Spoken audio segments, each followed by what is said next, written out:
Assalamualaikum warahmatullahi wabarakatuh. Segala puji bagi Allah, Tuhan semesta alam. Dalam setiap zaman, selalu ada hamba yang dipilih untuk menjaga cahayanya. Bukan dengan gelar, bukan dengan ilmu tinggi, melainkan dengan hati yang ikhlas dan doa yang tak pernah putus. Di sebuah dusun tua bernama Karangjati, berdiri sebuah masjid peninggalan wali masa silam.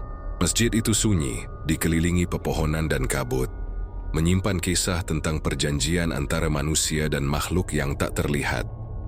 Dan di sanalah seorang lelaki sederhana bernama Paidi datang. Orang-orang mengenalnya sebagai gila, tapi langit mengenalnya sebagai kekasih Allah. Ia bukan mencari kehormatan, melainkan ingin menenangkan makhluk yang memberontak di bawah kubah tua itu. Dari zikirnya, jin tunduk. Dari diamnya, doa menggema. Inilah kisah tentang Wali Paidi, sang penakluk jin di masjid tua. Penjaga rahasia yang menyatukan dunia nyata dan gaib dalam kedamaian zikir. Di ujung sebuah desa tua bernama Karangjati, berdiri sebuah masjid yang sudah lama ditinggalkan. Bangunannya masih tegak tapi dindingnya berlumut. Gentingnya retak dan pintu kayunya berderit setiap kali angin lewat. Orang-orang desa menyebutnya Masjid Mbah Kromo, nama dari seorang ulama yang dulu membangunnya puluhan tahun silam. Sejak wafatnya sang ulama, tak ada lagi yang berani sholat di sana. Malam-malam di sekitar masjid itu terasa lain. Kadang terdengar suara azan dari dalam, padahal tak ada seorang pun di situ. Kadang ada tawa kecil di sela-sela angin, seperti anak kecil bermain di serambi. Beberapa warga pernah mencoba menyalakan lampu masjid, tapi entah mengapa lampunya selalu padam sendiri. Satu-satunya penerang hanyalah cahaya bulan yang menembus atap bocor. Pak Karto, penjaga kuburan di sebelah utara masjid, pernah bersumpah melihat bayangan besar sedang rukuk di tengah malam. Ia tak berani mendekat, hanya menatap dari jauh sambil menahan napas. Masjid itu tidak pernah sepi, katanya pelan kepada warga. Cuma bukan manusia yang mengisinya. Desa Karangjati pun hidup dalam ketakutan. Setiap kali azan maghrib berkumandang, anak-anak dipanggil pulang, pintu-pintu ditutup, dan tak seorang pun berani melintas di dekat masjid tua itu. Bagi mereka tempat itu adalah batas antara dunia manusia dan alam yang tak terlihat. Namun suatu sore datang seorang lelaki asing ke desa. Pakaiannya sederhana lusuh bahkan, hanya bersarung kumal dan mengenakan peci hitam yang sudah memudar warnanya. Wajahnya teduh tapi matanya tajam, seperti orang yang menatap jauh melampaui yang tampak. Lelaki itu memperkenalkan dirinya singkat, "Aku Paidi." Tak banyak yang tahu dari mana asalnya. Paidi berjalan santai melewati jalan setapak menuju masjid. Warga yang melihat sontak menahan napas. Mereka mengira orang itu gila. Siapa lagi yang berani mendekati masjid angker itu selain orang tak waras? Tapi Paidi hanya tersenyum kecil, lalu duduk di tangga depan masjid yang dipenuhi dedaunan kering. Malam itu, ia bermalam di sana. Dari rumah-rumah warga terdengar bisik-bisik. "Dia tidur di situ." Tak percaya bahwa seseorang bisa berani. Namun keesokan paginya, lelaki itu masih hidup. Bahkan terlihat santai menimba air dari sumur tua di samping masjid untuk berwudu. Ia melantunkan doa dengan suara lembut. Dan entah mengapa udara di sekitar masjid terasa lebih ringan. Beberapa orang memberanikan diri mendekat. Paidi menyambut mereka dengan senyum yang tak bisa dijelaskan. Bukan senyum gila, tapi juga bukan senyum biasa. Seperti, "Kenapa kesin biarkan rumah Allah ini kosong?" Seorang warga menjawab gugup. "Masjid ini ada penghuninya nah, jin-jin tua yang tak suka manusia." Paidi tertawa kecil tapi bukan mengejek. "Kalau mereka tidak suka manusia, biar aku temani dulu. Mungkin mereka hanya kesepian." Ucapannya membuat bulu kuduk warga berdiri. Tak ada yang tahu apakah ia serius ataupun bercanda. Tapi sejak hari itu, setiap malam Paidi selalu terlihat di masjid, duduk bersila, berzikir lirih, seolah berbicara dengan sesuatu yang tak kasat mata. Beberapa malam kemudian, angin kencang berhembus dari arah timur. Langit mendadak kelabu, dan dari dalam masjid terdengar gema seperti suara orang mengaji. Tapi bukan satu, melainkan banyak. Warga desa yang terbangun mendengar suara itu saling berpandangan dengan wajah pucat. Mereka tahu, malam itu masjid tua benar-benar tidak sepi. Namun di tengah suara samar itu, terdengar lantunan kalimat La ilaha illallah yang begitu jelas, kuat, dan penuh getaran. Suara itu milik Paidi. Ia berdiri tegak di dalam masjid, menatap ke arah mihrab yang gelap. Sesuatu sedang bergerak di balik bayangan. Suara tertawa aneh terdengar, diikuti desir angin yang membawa bau anyir dan dupa lama. Tapi Paidi tetap tenang, tidak bergeming sedikit pun. Ia menatap langit-langit yang retak dan berkata lirih, "Aku datang bukan untuk menantang, tapi untuk mengingatkan bahwa tempat ini rumah Allah, bukan tempat bermain kalian." Sejak malam itu, kisah tentang Paidi, si orang gila yang berani melawan penghuni masjid tua, menyebar ke seluruh desa. Tapi tak ada yang tahu siapa sebenarnya dia. Sebagian bilang Paidi hanyalah pengembara biasa. Sebagian lain percaya dia seorang wali yang menyembunyikan karomah di balik kesederhanaannya. Yang pasti, malam-malam di Masjid Mbah Kromo tak lagi menakutkan seperti dulu. Suara azan yang dulu menyesakkan kini terdengar merdu. Namun sesekali, warga masih mendengar bisikan aneh di tengah malam. Seolah jin-jin itu masih mengintai dari kejauhan, menunggu waktu untuk menguji kembali sang lelaki yang berani menantang gelap. Sejak kedatangannya di Karangjati, nama Paidi mulai ramai dibicarakan, tapi bukan karena ketampanan atau karismanya, melainkan karena kelakuannya yang dianggap aneh. Dia sering tertawa sendiri di halaman masjid tua, kadang berbicara ke arah kosong, seolah sedang bercakap dengan makhluk yang tak kasat mata. Anak-anak desa menjuluki dia Paidi Edan. Orang dewasa hanya menggeleng, sebagian iba, sebagian lagi takut. Orang itu tak waras, kata Bukarmi pada suatu sore, sambil menutup jendela rumahnya yang menghadap ke arah masjid. Lihat saja malam-malam dia tertawa di bawah pohon beringin, bisa-bisa kerasukan. Namun yang tak banyak tahu, tawa Paidi bukan tawa tanpa sebab. Terkadang ia tertawa setelah menatap burung-burung yang hinggap di kubah masjid, atau setelah mendengar angin berdesir membawa daun kering. Ia melihat tanda-tanda kebesaran Allah dalam hal-hal kecil yang orang lain abaikan.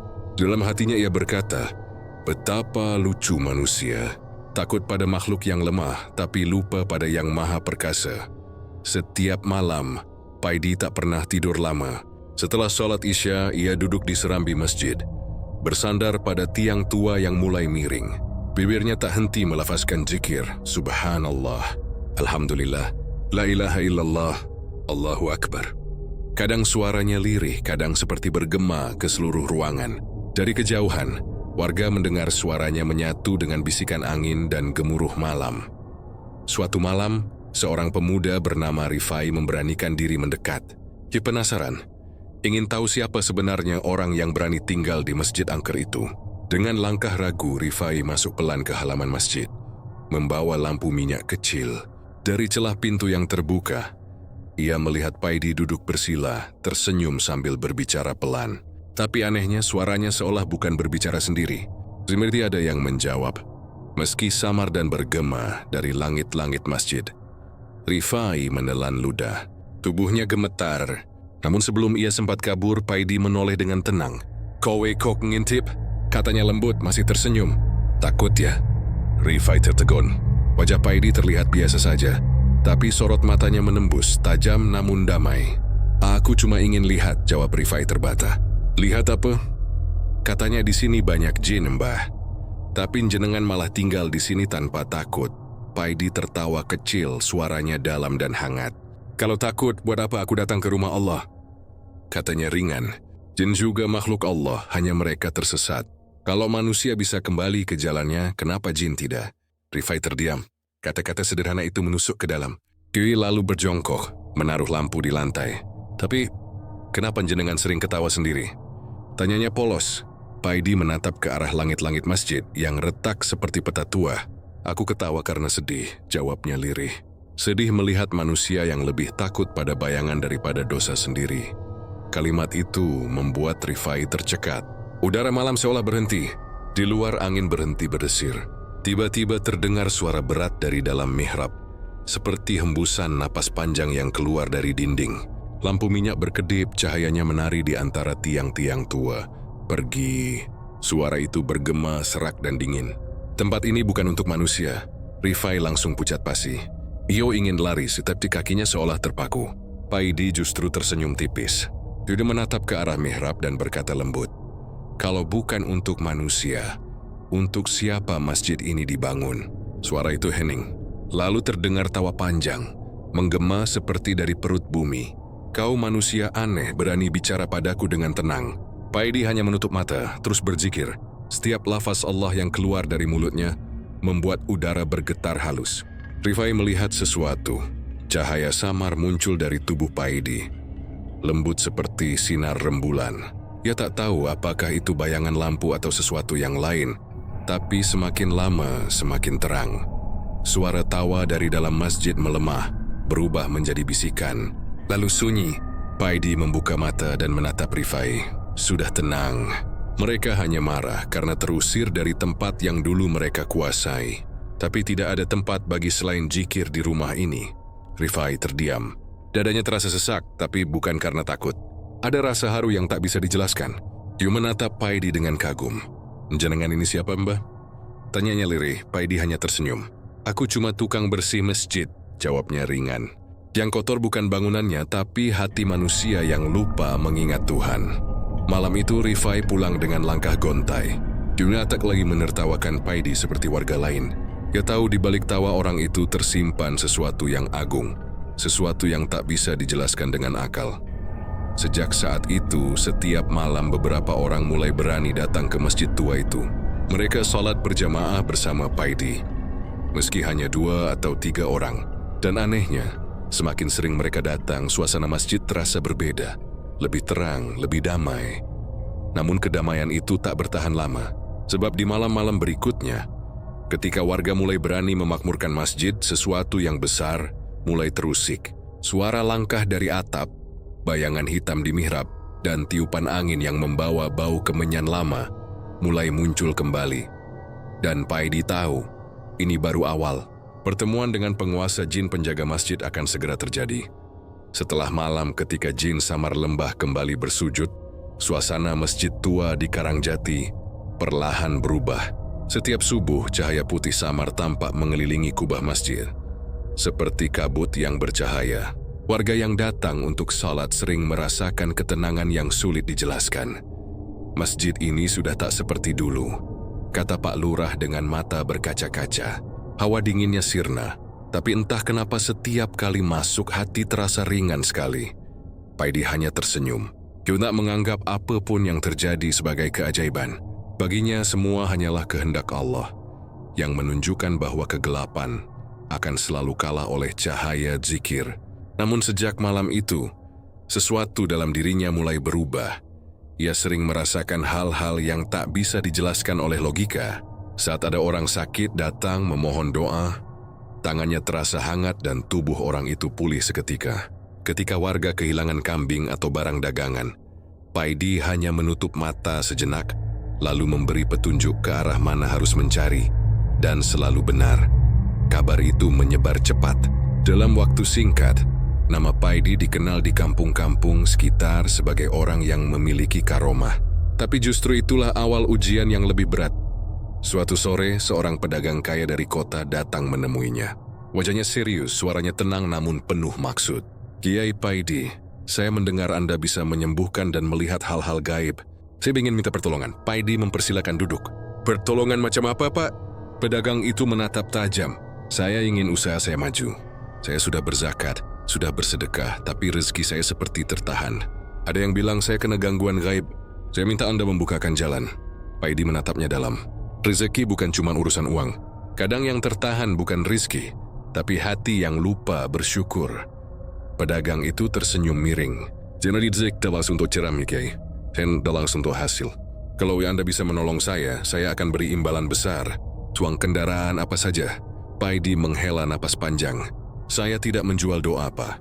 Kalau Anda ingin sembuh dari kesempitan, bersujudlah dan mintalah sendiri pada Yang Maha Kaya." Wajah pedagang itu berubah masam. "Jadi Anda menolak?" "Yang menolak bukan saya. Mungkin Allah sedang menunda agar Anda belajar ikhlas." Pedagang itu bangkit berdiri, menatap Paidi dengan kesal. "Baiklah, kalau begitu saya akan mencari yang lain. Tapi jangan menyesal kalau nanti banyak yang tahu siapa Anda sebenarnya." Paidi hanya menunduk. Dia tak membalas sedikit pun. Setelah pedagang itu pergi, angin sore berhembus pelan membawa debu dari halaman. Hatinya sedikit bergetar. Ia sadar, bukan jin lagi yang harus dihadapinya, melainkan manusia yang tergoda kekuasaan dan harta. Beberapa hari kemudian, cobaan lain datang. Seorang wanita muda datang dengan bayi yang menangis terus-menerus. "Tolong Pak Paidi, Jinukoi saya selalu menjerit setiap malam. Dukun bilang ini kiriman santet." Paidi menatap bayi itu dengan lembut. Tidak ada santet yang bisa menang melawan zikir. Ia lalu mengambil segelas air, membaca Al-Fatihah dan ayat kursi, lalu meniup perlahan. Setelah bayi itu diberi minum, tangisnya berhenti. Wanita itu terisak haru. "Terima kasih Pak Paidi. Saya tak tahu bagaimana membalasnya." Paidi hanya berkata pelan, "Cukup dengan doa. Karena saya pun masih belajar menjadi hamba yang ikhlas." Namun malam harinya, Paidi bermimpi aneh. Dalam nasibnya ia berdiri di tepi sungai yang sangat jernih. Di seberang sana ada seorang lelaki berpakaian putih. Wajahnya bersinar tapi tak menakutkan. Lelaki itu berkata dengan suara tenang, "Waspadilah, Paidi. Karomah bukan anugerah untuk berbangga, tapi ujian untuk menjaga hati." Paidi tersentak bangun. Dada berdebar, keringat membasahi pelipisnya. Ia duduk bersila di atas sajadah dan menunduk lama. "Ya Allah, jangan biarkan aku jatuh cinta pada pujian," bisiknya lirih. Keesokan paginya, ketika ia sedang membersihkan halaman masjid, seorang pemuda datang tergesa-gesa. "Pak Paidi, ada yang mencaci Bapak di pasar. Katanya Bapak itu bukan wali tapi dukun berserban." Paidi tersenyum tipis. "Biarkan. Kalau mereka melihatku sebagai dukun, mungkin karena mereka belum kenal dengan Tuhannya sendiri. Tidak semua orang siap menerima yang tak bisa dijelaskan." Pemuda itu menunduk, malu dengan amarahnya sendiri. "Tapi Bapak tidak marah? Untuk apa marah? Kalau aku sibuk membela diri, siapa yang sempat membela kebenaran?" Hari demi hari, keajaiban yang muncul dari Paidi makin sering terlihat. Tapi yang lebih ajaib dari semua itu adalah ketenangan wajahnya yang tak pernah berubah. Ia menolak disanjung, menolak disebut wali. Suatu malam ketika ia sedang sendirian di dalam masjid, datang angin lembut membawa suara samar. Suara samar lembah, jin yang dulu ditaklukkannya. "Manusia zikir. Aku melihat cahaya di hatimu makin besar. Tapi ingat, semakin terang cahaya, semakin banyak bayangan yang iri di sekitarnya." Paidi menatap ke langit-langit masjid, tersenyum. "Aku tahu, sahabat lama. Tapi kalau cahaya itu dari Allah, maka tak ada gelap yang mampu menutupinya." Suara itu memudar, menyisakan keheningan dan aroma wangi yang sama seperti malam pertemuan dulu. Paidi pun menutup matanya, bersujud lama sekali. Di dalam sujudnya ia berbisik lirih, "Jika engkau izinkan aku menolong orang lain, jangan biarkan hatiku merasa lebih dari mereka. Karena setiap napas hanyalah milikmu, dan aku hanyalah debu yang engkau hidupkan untuk sementara." Dan malam itu, bintang-bintang tampak lebih terang dari biasanya. Pergala yang lewat di sekitar masjid berkata, mereka mendengar suara zikir bergema lembut dari dalam, seolah malaikat pun ikut bersujud bersama Paidi. Setelah malam ketika jin samar lembah kembali bersujud, suasana masjid tua di Karangjati perlahan berubah. Setiap subuh, cahaya putih samar tampak mengelilingi kubah masjid, seperti kabut yang bercahaya. Warga yang datang untuk sholat sering merasakan ketenangan yang sulit dijelaskan. "Masjid ini sudah tak seperti dulu," kata Pak Lurah dengan mata berkaca-kaca. "Hawa dinginnya sirna, tapi entah kenapa setiap kali masuk, hati terasa ringan sekali." Paidi hanya tersenyum. Yuri tak menganggap apapun yang terjadi sebagai keajaiban. Baginya, semua hanyalah kehendak Allah yang menunjukkan bahwa kegelapan akan selalu kalah oleh cahaya zikir. Namun sejak malam itu, sesuatu dalam dirinya mulai berubah. Ia sering merasakan hal-hal yang tak bisa dijelaskan oleh logika. Saat ada orang sakit datang memohon doa, tangannya terasa hangat dan tubuh orang itu pulih seketika. Ketika warga kehilangan kambing atau barang dagangan, Paidi hanya menutup mata sejenak, lalu memberi petunjuk ke arah mana harus mencari dan selalu benar. Kabar itu menyebar cepat. Dalam waktu singkat, nama Paidi dikenal di kampung-kampung sekitar sebagai orang yang memiliki karomah. Tapi justru itulah awal ujian yang lebih berat. Suatu sore, seorang pedagang kaya dari kota datang menemuinya. Wajahnya serius, suaranya tenang namun penuh maksud. "Yoi Paidi, saya mendengar Anda bisa menyembuhkan dan melihat hal-hal gaib. Saya ingin minta pertolongan." Paidi mempersilakan duduk. "Pertolongan macam apa, Pak?" Pedagang itu menatap tajam. "Saya ingin usaha saya maju. Saya sudah berzakat, sudah bersedekah. Tapi rezeki saya seperti tertahan. Ada yang bilang saya kena gangguan gaib. Saya minta Anda membukakan jalan." Paidi menatapnya dalam. "Rezeki bukan cuma urusan uang. Kadang yang tertahan bukan rezeki, tapi hati yang lupa bersyukur." Pedagang itu tersenyum miring. "Saya tidak datang untuk ceramah, Kiai. Saya datang untuk hasil. Kalau Anda bisa menolong saya akan beri imbalan besar. Uang dan kendaraan apa saja." Paidi menghela napas panjang. "Saya tidak menjual doa, Pak. Kalau Anda ingin sembuh dari kesempitan, bersujudlah dan mintalah sendiri pada Yang Maha Kaya." Wajah pedagang itu berubah masam. "Jadi Anda menolak?" "Yang menolak bukan saya. Mungkin Allah sedang menunda agar Anda belajar ikhlas." Pedagang itu bangkit berdiri, menatap Paidi dengan kesal. "Baiklah, kalau begitu, saya mencari yang lain. Tapi jangan menyesal kalau nanti banyak yang tahu siapa Anda sebenarnya." Paidi hanya menunduk, tak membalas sedikit pun. Setelah pedagang itu pergi, angin sore berhembus pelan membawa debu dari halaman. Hatinya sedikit bergetar. Ia sadar, bukan jin lagi yang harus dihadapinya, melainkan manusia yang tergoda kekuasaan dan harta. Beberapa hari kemudian cobaan lain datang. Seorang wanita muda datang dengan bayi yang menangis terus-menerus. "Tolong Pak Paidi, anak saya selalu menjerit setiap malam. Dukun bilang ini kiriman santet." Paidi menatap bayi itu dengan lembut. Tidak ada santet yang bisa menang melawan jikir. Ia lalu mengambil segelas air, membaca Al-Fatihah dan ayat kursi, lalu meniup perlahan. Setelah bayi itu diberi minum, tangisnya berhenti. Wanita itu terisak haru. "Terima kasih Pak Paidi. Saya tak tahu bagaimana membalasnya." Paidi hanya berkata pelan, "Cukup dengan doa. Karena saya pun masih belajar menjadi hamba yang ikhlas." Namun malam harinya, Paidi bermimpi aneh.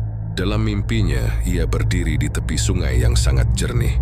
Di seberang sana ada seorang lelaki berpakaian putih. Wajahnya bersinar tapi tak menakutkan. Lelaki itu berkata dengan suara tenang, "Waspadalah Paidi. Karomah bukan anugerah untuk berbangga, tapi ujian untuk menjaga hati." Paidi tersentak bangun. Dada berdebar, keringat membasahi pelipisnya. Ia duduk bersila di atas sajadah dan menunduk lama. "Ya Allah, jangan biarkan aku jatuh cinta pada pujian," bisiknya lirih. Keesokan paginya ketika ia sedang membersihkan halaman masjid, seorang pemuda datang tergesa-gesa. "Pak Paidi, ada yang mencaci Bapak di pasar. Katanya Bapak itu bukan wali tapi dukun berserban." Paidi tersenyum tipis. "Biarkan. Kalau mereka melihatku sebagai dukun, mungkin karena mereka belum kenal dengan Tuhannya sendiri. Tidak semua orang siap menerima yang tak bisa dijelaskan." Pemuda itu menunduk, malu dengan amarahnya sendiri. "Tapi Bapak tidak marah? Untuk apa marah? Kalau aku sibuk membela diri, siapa yang sempat membela kebenaran?" Hari demi hari, keajaiban yang muncul dari Paidi makin sering terlihat. Tapi yang lebih ajaib dari semua itu adalah ketenangan wajahnya yang tak pernah berubah. Ia menolak disanjung, menolak disebut wali. Suatu malam ketika ia sedang sendirian di dalam masjid, datang angin lembut membawa suara samar lembah, jin yang dulu ditaklukkannya. "Manusia jikir, aku melihat cahaya di hatimu makin besar. Tapi ingat, semakin terang cahaya, semakin banyak bayangan yang iri di sekitarnya." Paidi menatap ke langit-langit masjid, tersenyum. "Aku tahu sahabat lama, tapi kalau cahaya itu dari Allah, maka tak ada gelap yang mampu menutupinya." Suara itu memudar, menyisakan keheningan dan aroma wangi yang sama seperti malam pertemuan dulu. Paidi pun menutup matanya, bersujud lama sekali. Di dalam sujudnya, ia berbisik lirih, "Jika engkau izinkan aku menolong orang lain, jangan biarkan hatiku merasa lebih dari mereka. Karena setiap napas hanyalah milikmu, dan aku hanyalah debu yang engkau hidupkan untuk sementara." Dan malam itu bintang-bintang tampak lebih terang dari biasanya. Warga yang lewat di sekitar masjid berkata, Mereka mendengar suara zikir bergema lembut dari dalam, seolah malaikat pun ikut bersujud bersama Paidi. Setelah malam ketika jin samar lembah kembali bersujud, suasana masjid tua di Karangjati perlahan berubah. Setiap subuh, cahaya putih samar tampak mengelilingi kubah masjid. Seperti kabut yang bercahaya, warga yang datang untuk salat sering merasakan ketenangan yang sulit dijelaskan. Masjid ini sudah tak seperti dulu, kata Pak Lurah dengan mata berkaca-kaca.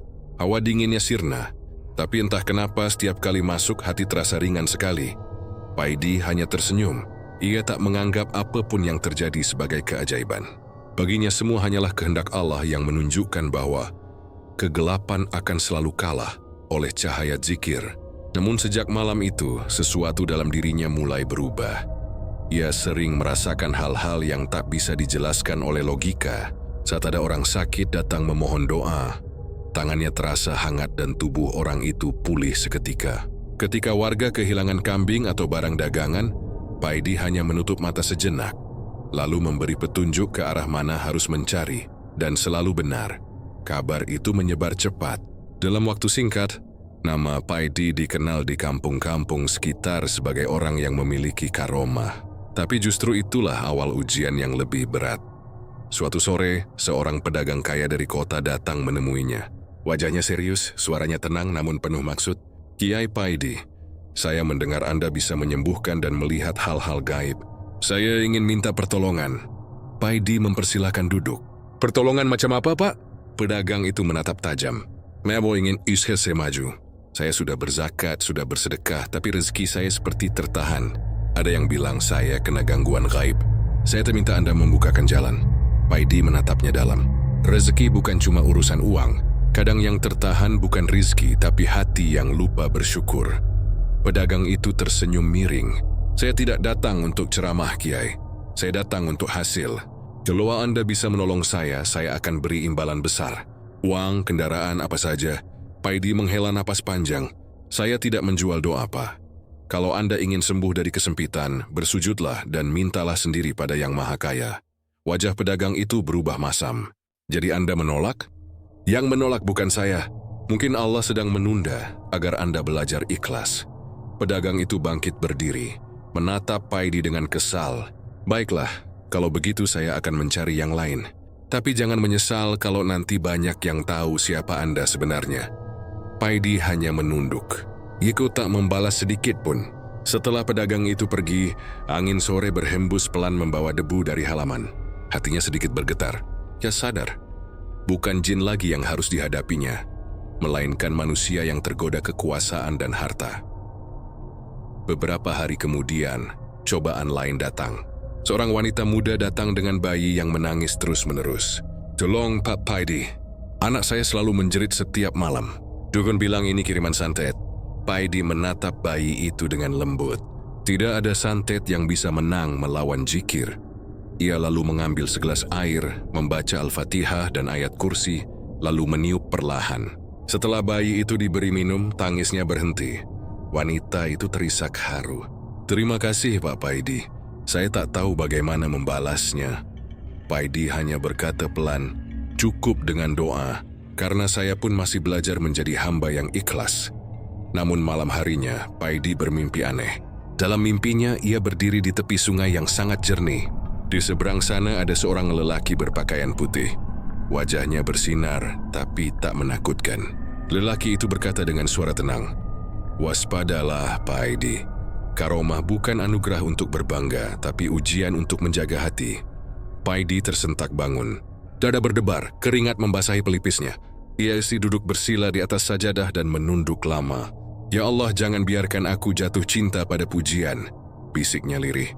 Keesokan paginya, ketika ia sedang membersihkan halaman masjid, seorang pemuda datang tergesa-gesa. Pak Paidi! Ada yang mencaci bapak di pasar. Katanya bapak itu bukan wali, tapi dukun berserban. Paidi tersenyum tipis. Biarkan. Kalau mereka melihatku sebagai dukun, mungkin karena mereka belum kenal dengan Tuhannya sendiri. Tidak semua orang siap menerima yang tak bisa dijelaskan. Pemuda itu menunduk malu dengan amarahnya sendiri. Tapi bapak tidak marah? Untuk apa marah? Kalau aku sibuk membela diri, siapa yang sempat membela kebenaran? Hari demi hari, keajaiban yang muncul dari Paidi makin sering terlihat. Tapi yang lebih ajaib dari semua itu adalah ketenangan wajahnya yang tak pernah berubah. Ia menolak disanjung, menolak disebut wali. Suatu malam ketika ia sedang sendirian di dalam masjid, datang angin lembut membawa suara samar lembah, jin yang dulu ditaklukkannya, manusia jikir. Aku melihat cahaya di hatimu makin besar, tapi ingat semakin terang cahaya, semakin banyak bayangan yang iri di sekitarnya. Paidi menatap ke langit-langit masjid, tersenyum. Aku tahu sahabat lama, tapi kalau cahaya itu dari Allah, maka tak ada gelap yang mampu menutupinya. Suara itu memudar, menyisakan keheningan dan aroma wangi yang sama seperti malam pertemuan dulu. Paidi pun menutup matanya, bersujud lama sekali. Di dalam sujudnya ia berbisik lirih, "Jika engkau izinkan aku menolong orang lain, jangan biarkan hatiku merasa lebih dari mereka. Karena setiap napas hanyalah milikmu, dan aku hanyalah debu yang engkau hidupkan untuk sementara."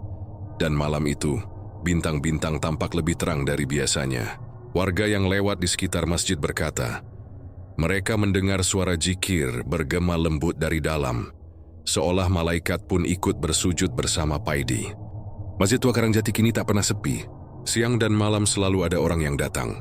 Ada yang salat, ada yang memohon doa, dan ada pula yang hanya ingin melihat wajah Paidi, lelaki sederhana yang kini disebut wali kampung. Namun seiring ramainya orang yang datang pula hal yang tak diinginkan, fitnah. Mulanya hanya bisikan kecil di warung kopi. "Paidi itu bukan wali, dia pintar mainin jin," kata seorang lelaki dengan suara pelan. Katanya dulu waktu muda dia pernah jadi murid dukun di pesisir. Bisikan itu menyebar seperti asap. Di majelis pengajian, beberapa ustaz muda mulai menyindir tanpa menyebut nama. Sekarang banyak orang ngaku ahli jikir, tapi sebenarnya mereka tukang sihir yang menutupi diri dengan ayat suci, katanya di mimbar. Paidi tahu semua kabar itu, tapi seperti biasa Isidis hanya tersenyum dan menunduk. Fitnah itu seperti api, katanya pada Rifai, murid yang kini selalu menemaninya. Kalau kita tiup, dia membesar. Tapi kalau kita diam dan berserah, dia padam dengan sendirinya. Namun ternyata api itu tak padam, justru membesar. Suatu sore datang 3 orang tokoh agama dari kota. Mereka berpakaian rapi, berpeci putih, membawa kitab dan tasbih. "Kami datang untuk memastikan kabar tentang Anda, Saudara Paidi," kata salah satu dengan nada tegas. Paidi menyambut mereka dengan ramah. "Silakan duduk, Kiai. Saya hanya penjaga masjid, bukan siapa-siapa." "Kami mendengar," lanjut lelaki itu, "Anda sering mengaku berbicara dengan jin dan menyembuhkan orang tanpa ilmu medis. Itu berbahaya. Umat bisa tersesat." Paidi menunduk. "Saya tidak pernah mengaku siapa-siapa, Kiai. Kalau ada yang sembuh, itu bukan karena saya. Saya kuaya berdoa, Allah yang menyembuhkan." Lelaki berkacamata di sampingnya menyela. "Tapi Anda tidak menolak disebut wali. Itu kesalahan besar. Orang bisa syirik karena memuja Anda." Paidi tersenyum. "Kalau mereka memuja saya itu dosa mereka. Tapi kalau saya menolak kebaikan yang Allah titipkan, itu kesombongan saya." Ketiga tokoh itu saling pandang. Salah satunya berbisik, lihat jawabannya seperti orang yang merasa benar sendiri. Mereka kemudian berdiri. "Kami akan melaporkan hal ini pada Dewan Ulama. Jangan salahkan kami jika masjid ini ditutup." Paidi hanya menunduk lagi. "Kalau Allah menghendaki saya disingkirkan, maka saya akan pergi dengan gembira. Tapi kalau ini ujian, saya hanya mohon agar Allah menjauhkan hati saya dari marah." Setelah mereka pergi, Rifai yang sedari tadi menahan emosi memukul dinding kayu. "Kenapa Mbah Bapak diam saja? Mereka menghina tanpa tahu kebenaran." Paidi menatapnya tenang. "Anakku, kalau yang mencaci itu orang jahat, mungkin aku bisa lawan. Tapi kalau yang mencaci itu orang beriman, berarti Allah sedang menguji keikhlasan kita. Karena tidak semua orang yang beriman mampu menahan iri pada cahaya." Malamnya, fitnah itu semakin gila. Di pasar, beredar kabar bahwa Paidi memelihara jin di bawah mimbar masjid. Ada yang mengaku melihat bayangan besar keluar dari kubah saat subuh. Sebagian warga mulai takut lagi, sebagian lainnya membela. Desa menjadi panas. Suatu malam, seseorang melempar batu ke arah masjid sambil berteriak, Dukun kafir, keluar kau Paidi. Batu itu menghantam dinding, memecahkan kaca kecil. Paidi keluar, wajahnya tetap teduh. Dan siapapun kamu, kalau kau marah padaku, datanglah dan bicara baik-baik. Tak perlu merusak rumah Allah. Suaranya lembut tapi menggema. Orang yang melempar berlari ketakutan. Namun malam itu juga Paidi bermimpi aneh. Ia melihat dirinya berdiri di tengah lautan api. Banyak wajah manusia di dalam api itu, menangis dan menjerit. Di antara mereka ada wajah-wajah yang dikenalnya, wajah orang-orang yang dulu menuduhnya. Lalu terdengar suara dari atas, "Apakah kau ingin membalas mereka, Paidi?" Paidi menjawab lirih, "Tidak ya Rabb. Aku hanya ingin engkau ampuni mereka, karena mereka tidak tahu." Ketika bangun, air matanya sudah membasahi sajadah. Ia tahu, ujian sabar baru saja dimulai. Keesokan harinya, desas-desus makin parah. Masjid tua itu dikosongkan oleh sebagian warga, tapi Paidi tetap salat di sana, tetap membersihkan halaman, tetap tersenyum pada siapapun yang lewat. Beberapa hari kemudian datang kabar mengejutkan. Salah satu dari 3 tokoh agama yang menuduhnya, yang paling keras menyebutnya dukun terselubung, tiba-tiba jatuh sakit parah. Dokter tak menemukan sebabnya. Tubuhnya kaku, mulutnya hanya bisa berucap, "Ampuni aku, ya Allah. Aku telah menuduh orang yang engkau muliakan." Kabar itu membuat desa gempar. Orang-orang mulai berbisik lagi, tapi kali ini bukan mencela. Mereka takut Paidi datang ke rumah orang itu. Tanpa rasa dendam, ia duduk di samping ranjang dan memegang tangan sang tokoh. "Kiai, jangan takut. Semua manusia pernah salah. Allah Maha Pengampun." Air mata menetes di pipi lelaki itu. "Aku yang salah, Paidi. Aku buta oleh iri. Maafkan aku." Paidi hanya tersenyum dan membaca doa. Beberapa menit kemudian wajah sang kiai terlihat tenang dan napasnya berangsur normal. Ketika Paidi pulang ke masjid, Rifai bertanya pelan, "Mbah, kenapa jenengan menolong orang yang menuduh jenengan sesat?"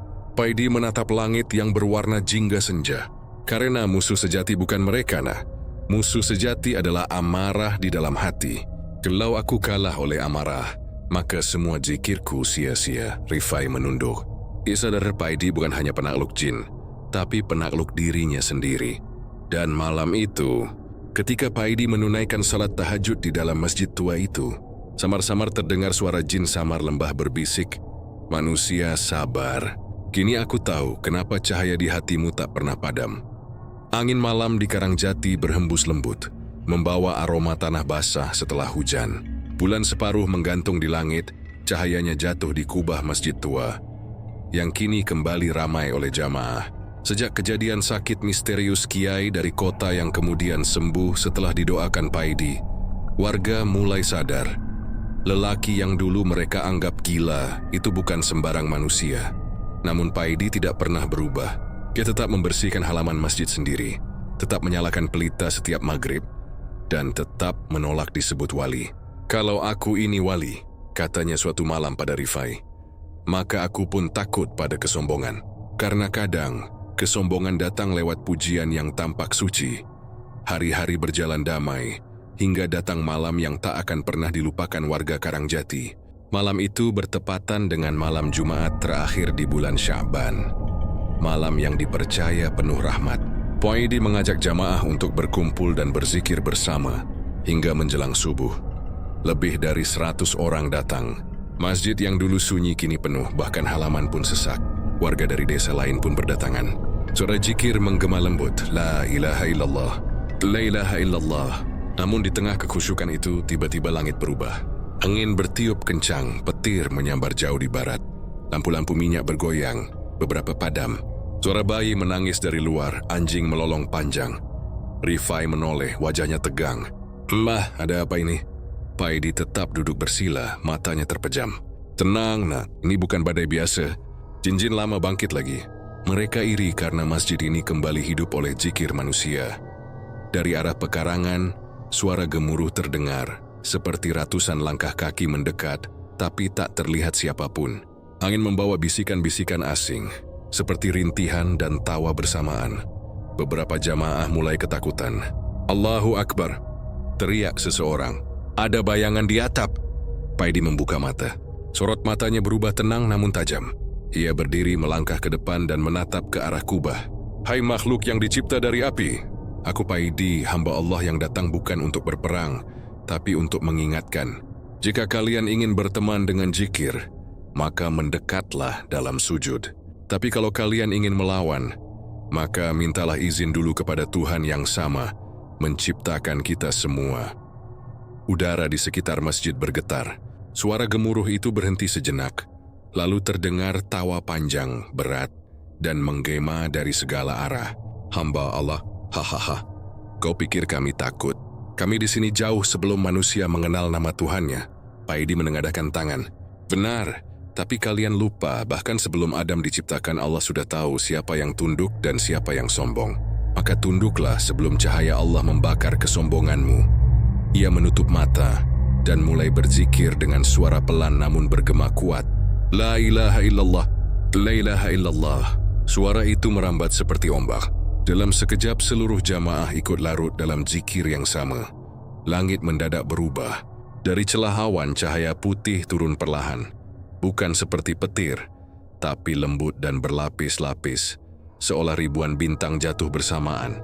Orang-orang menatap ke atas dengan takjub. Rifai berbisik gemetar, "Mbah, cahaya apa itu?" Paidi menatap ke langit dengan mata berkaca-kaca. Itu bukan cahaya dunia, nak. Itu nur para malaikat yang ikut bersujud bersama manusia. Dan benar, di antara cahaya-cahaya itu, tampak bayangan putih berputar di atas kubah, membentuk lingkaran besar. Setiap lingkaran memancarkan sinar ke tanah, menyentuh wajah setiap jamaah. Dalam sekejap semua yang hadir merasakan ketenangan luar biasa. Anak-anak berhenti menangis, orang sakit merasa hangat, dan bahkan pepohonan di sekitar masjid seolah ikut bergetar membaca tasbih. Namun di balik cahaya itu, samar terlihat bayangan hitam tebal, besar, berwujud seperti asap raksasa, menatap ke arah Paidi. Suaranya menggelegar. "Aku penguasa lama tempat ini. Aku tidak tunduk pada manusia." Paidi melangkah maju, menatap ke arah bayangan itu. "Tidak perlu tunduk padaku. Tunduklah pada kalimat la ilaha illallah yang membuat langit dan bumi berdiri." Bayangan itu meraung keras, tapi semakin keras raungannya, semakin terang cahaya di sekitar masjid. Jemaah terus berzikir tanpa henti. Lalu tiba-tiba suara guntur menggelegar, dan bayangan hitam itu lenyap di sapu cahaya. Dalam keheningan yang tersisa, warga melihat sesuatu yang luar biasa. Dari tubuh Paidi memancar cahaya lembut, bukan menyilaukan tapi hangat, seperti pelita dalam gelap. Rifai yang berdiri di dekatnya hampir tak sanggup menahan air mata. "Mbah," katanya dengan suara bergetar, "apakah ini karomah?" Paidi menatapnya, tersenyum dengan mata basah. "Bukan, nah. Ini hanya bukti bahwa zikir lebih kuat dari ketakutan. Kalau cahaya itu ada, itu bukan milikku, tapi milik Allah yang hanya menitipkan sebentar." Setelah malam itu, warga menamai kejadian itu sebagai malam 1000 cahaya. Karena pada malam itu bukan hanya jin yang tunduk, tapi juga hati manusia yang dulu keras berubah lembut. Masjid Tua Karangjati menjadi tempat yang hidup. Setiap malam terdengar zikir dan doa. Dan Paidi, lelaki yang dulu dianggap gila, kini menjadi guru yang dihormati, tapi tetap sederhana. Tinggal di serambi masjid dengan bantal dari sajadah tua. Namun di balik semua itu, dalam sujud malamnya yang panjang, Paidi hanya berbisik, "Ya Allah, jangan biarkan manusia mencintaiku lebih dari mereka mencintaimu, karena aku hanyalah debu di bawah cahayamu." Dan di langit Karangjati, malam itu kembali sunyi tapi penuh berkah. Beberapa minggu setelah peristiwa malam 1000 cahaya, suasana di Karangjati semakin damai. Warga kembali berladang dengan hati ringan. Anak-anak berlarian di halaman masjid tanpa rasa takut.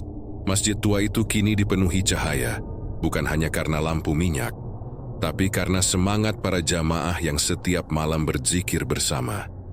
Namun Paidi tahu, setiap cahaya menyimpan rahasia, dan rahasia itu mulai memanggilnya. Suatu malam selepas tahajud, ketika semua jamaah sudah pulang, ia duduk sendirian di tengah masjid. Angin berembus lembut membawa suara berdesir dari arah kubah, seperti bisikan tapi bukan dari jin. Suara itu tenang dan tua, seolah datang dari masa silam. "Paidi, lihatlah ke atas. Di sanalah tersimpan amanah yang belum sempat disampaikan. Paidi mendongak. Kubah masjid itu tampak gelap, sebagian kayunya sudah lapuk.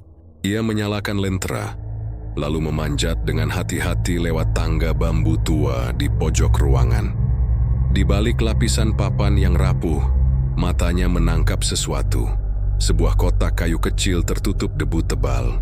Q menurunkannya perlahan, lalu meletakkannya di atas sajadah. Dengan hati-hati, ia membuka penutupnya. Di dalamnya ada lembaran kertas kuno yang hampir hancur dimakan waktu, serta sebuah batu kecil berwarna biru kehijauan yang memancarkan cahaya lembut. Tulisan di atas kertas itu tergores dengan huruf Arab Jawi. Sebagian masih terbaca. Barang siapa kelak menjaga rumah Allah ini dengan ikhlas dan menegakkan zikir di setiap malam, maka ia akan menerima warisan kami. Nur dari langit yang menundukkan makhluk yang tak tampak, serta amanah untuk menjaga keseimbangan antara manusia dan alam gaib. Paidi menatap tulisan itu lama, dadanya terasa bergetar. Jadi masjid ini memang dijaga para wali sejak dulu. Gumamnya lirih, lalu ia memegang batu biru itu. Seketika nasi hawa dingin menyelimuti ruangan. Lentera bergoyang dan udara terasa berat, tapi kemudian muncul aroma harum, bukan kemenyan, melainkan wangi seperti bunga surga. Tiba-tiba di hadapannya muncul sosok berjubah putih, wajahnya bercahaya namun lembut. "Assalamualaikum wahai penerus zikir," ucap sosok itu. Paidi menunduk dalam-dalam. "Waalaikumsalam." "Siapa engkau, Tuan?" "Aku salah satu penjaga awal masjid ini," jawabnya. "Namaku Syekh Zubaid, murid dari wali yang dahulu menaklukkan jin penghuni lembah ini. Batu itu adalah simbol perjanjian antara langit dan bumi, agar manusia dan jin hidup berdampingan dalam zikir, bukan permusuhan." Paidi menunduk lagi. "Tapi kenapa amanah ini baru muncul sekarang?" Syekh Zubaid tersenyum, "Karena baru sekarang ada manusia yang benar-benar bersih dari keinginan dunia, dan cukup tenang untuk mendengar suara kami." Cahaya di sekeliling semakin terang. Sosok itu lalu menunjuk ke arah mihrab. "Di bawah tempat kau bersujud ada satu rahasia lagi. Sebuah tanda lama yang harus dijaga, bukan dibuka. Karena bila terbuka tanpa izin, keseimbangan akan terganggu." Paidi mengangguk paham. "Insya Allah tak ku jaga sebagaimana aku menjaga zikir ini." Sosok itu menatapnya lembut. "Ingat Paidi, kekuatan bukan untuk menundukkan tapi untuk menenangkan. Cahaya yang besar bisa membakar bila hatinya sombong. Gunakanlah amanah ini hanya untuk melindungi." Setelah berkata demikian, sosok itu perlahan memudar, meninggalkan jejak cahaya tipis yang menyatu ke dalam batu biru di tangan Paidi. Malam itu Paidi berdiam lama di dalam masjid. Yokyai langsung tidur. Hatinya bergemuruh, bukan karena takut tapi karena haru. Ia sadar tugasnya belum selesai. Bukan hanya menaklukkan jin, tapi menjaga warisan para wali agar tidak disalahgunakan oleh manusia serakah.